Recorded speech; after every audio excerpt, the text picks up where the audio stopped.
Welcome to Blessed Bible Works. Today we're exploring James chapter 4 verse 2, a verse that reveals the power of prayer and the importance of our heart's intentions. If you've ever wondered why some needs in your life go unmet or felt distant from God's provision, this verse offers clarity and conviction. Let's unpack its wisdom together. James chapter 4 verse 2 says, "You desire but do not have, so you kill. You covet, but you cannot get what you want, so you quarrel and fight. You do not have, because you do not ask God." This verse challenges us to examine our hearts, our desires, and how we approach God in prayer.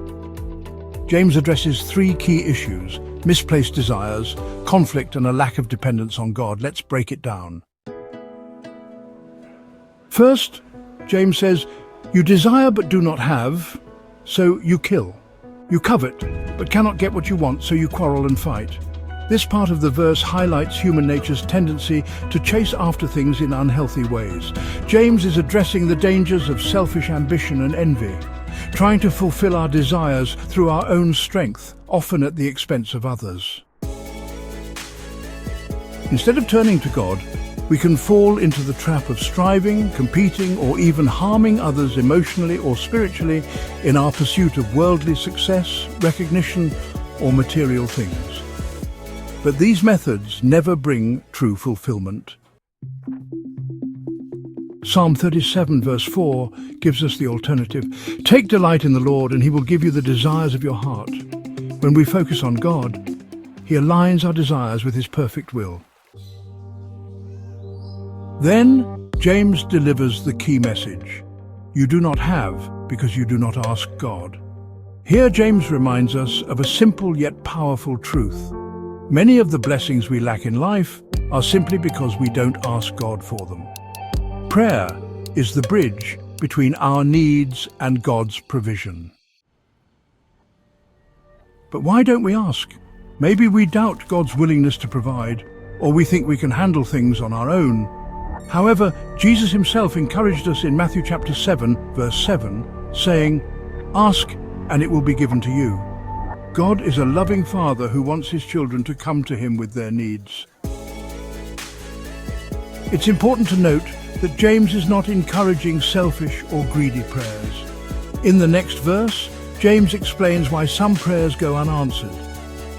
"When you ask, you do not receive because you ask with wrong motives, that you may spend what you get on your pleasures." You know, our prayers must align with God's will and come from pure hearts.